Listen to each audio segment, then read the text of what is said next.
গাড়িটা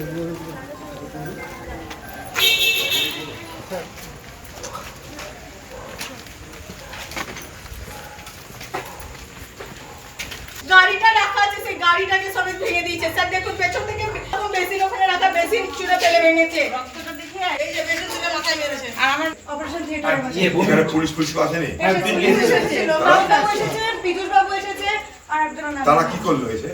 এফআইআর করতে বলেছে। এফআইআর করতে বলেছে। কোথায় এফআইআর করতে বলেছে? তারা এখানে নেই কেউ পুলিশ? না, এখনই বেরোলেন, সব চলে গেল। বাড়িতে টিকতে দিব না। অধীর চৌধুরী কি করবে দেখে নিব। কার বাড়িতে ঢুকতে দেবে না? আমাদের বাড়িতে টিকতে দেবে না কাউকে। আমি এসে পাহারা দিব কালকে আপনাদের বাড়িতে।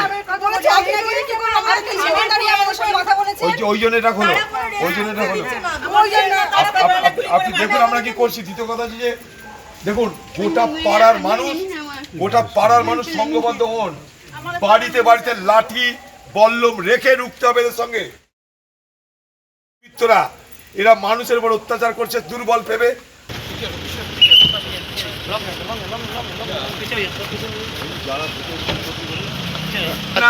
আমরা এখানে অবধি যাবো না।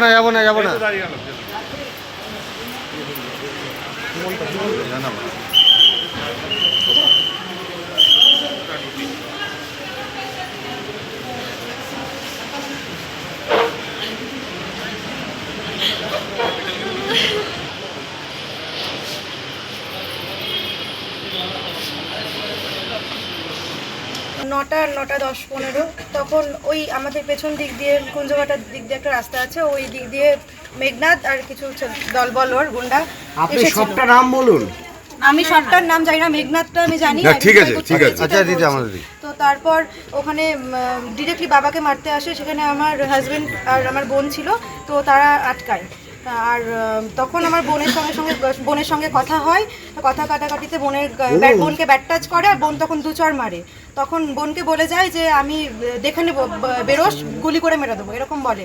তো তারপরে তার কিছুক্ষণ তখনই এরকম মানে উকিলের সঙ্গে কথা বলছিল বোন যে কি করা যেতে পারে, এরকম করে গেছে।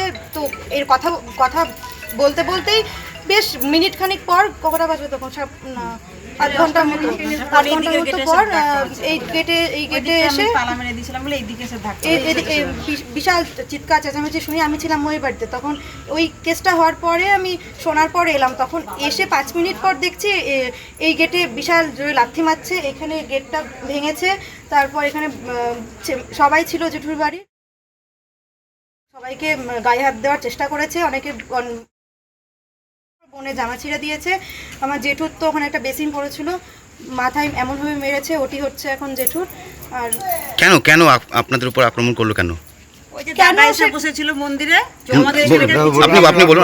জল দিয়েছিল ভোট চলাকালীন, ভোটের ঠিক ভোট যখন শেষ হব তখন স্যার এসেছিলেন, অধীর স্যার এসেছিলেন। তো মন্দিরে ওখানে অনেক ভিড় ছিল, মন্দিরে ওখানে বসেছিলেন। তো ওখানে পাখা টাকা চলছিল, তো আমি পাখাটা শুধু ওনার দিকে ঘুরিয়ে দিই। উনি বলেছিলেন যে এখানে অনেক মানুষ আছে, আমি হাওয়া খাবো না। তো আমি বলেছিলাম ঠিক আছে, সবাই খাবে, এই কথাটা আমি বলেছিলাম। তো তারপরে কেউ জল খাওয়ায় ওনাকে, এরকম জল দেওয়ার চেষ্টা করে, উনি নেন না। যাই হোক, তো ওখানে উপস্থিত ছিল পাপাই ঘোষের মা, দিদা আর বোন, এসে সব পাশে বসে একদম কূটনীতিবিদ করে গেছে, ওখানে দেখে গেছে আর কুটকুট করে ওখানে গিয়ে বলেছে। কথাটা হয়তো বলতে খারাপ লাগছে, ঠিক আছে, ওখানে গিয়ে লাগিয়েছে। দিয়ে এখন আবার হুমকি দিয়ে গেছে বোনকে, বলেছে যে অধীর কি করবে দেখে নেবো, এরভাবে বলে গেছে। মেঘনাথ কি টিএমসি? হ্যাঁ অবভিয়াসলি, তো পাপায়েরই গুন্ডা, পাপায়েরও গুন্ডা ওটা।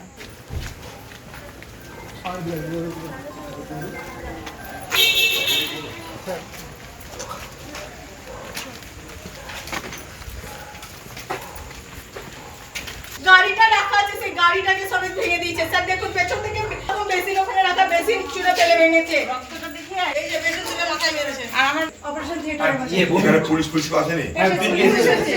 বাবু এসেছে, পীযুষ বাবু এসেছে, আর একজন না। তারা কি করলো এসে? ইনি কংগ্রেস কর্মী কি তৃণমূল কর্মী আমি কিন্তু জানি না। আমি এই জন্য আসিনি যে কংগ্রেস কর্মীকে মেরেছে।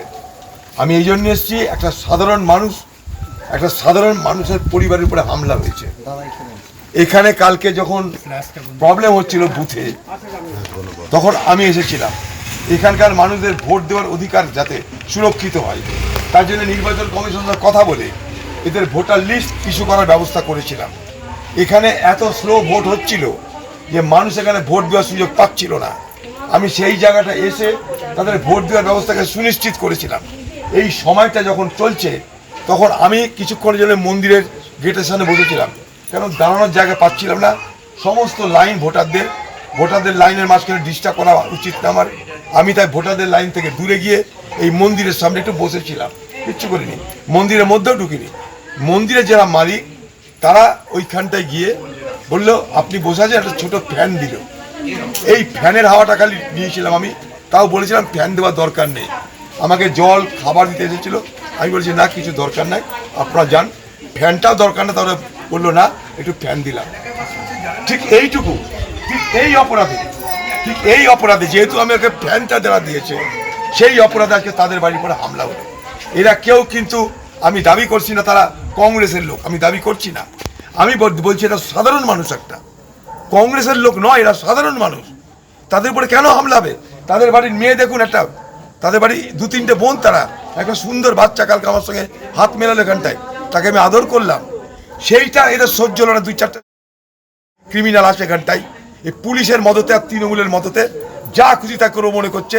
এখানকার মানুষকে সংঘবদ্ধ করে এই দুর্বৃত্তদের মোকাবেলার রাস্তায় নামতেই হবে, নাহলে এই এলাকার মানুষ আগামী দিনে আর সুস্থ স্বাভাবিক থাকতে পারবে না।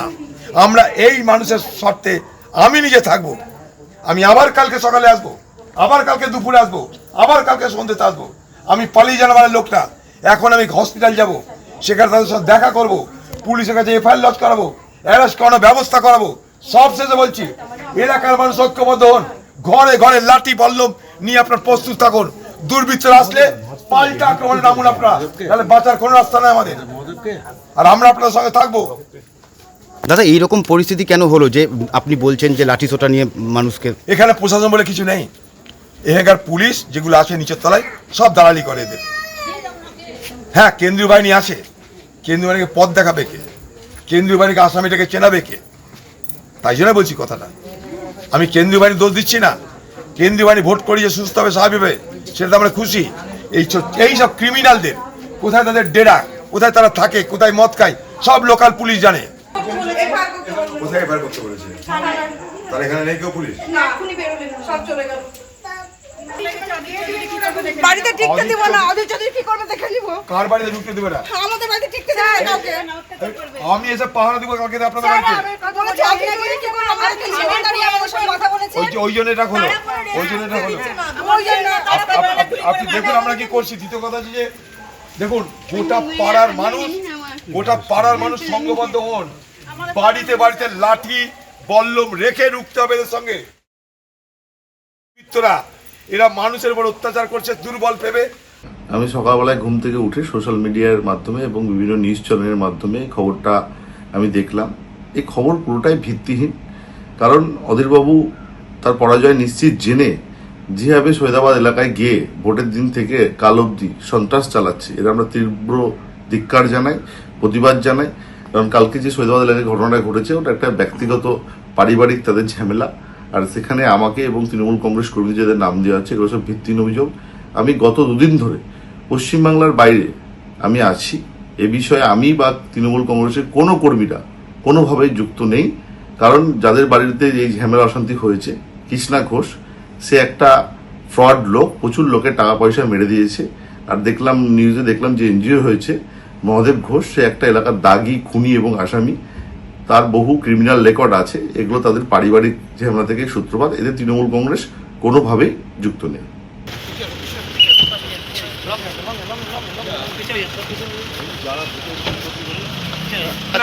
আমরা এখানে অবধি যাবো, যাবো না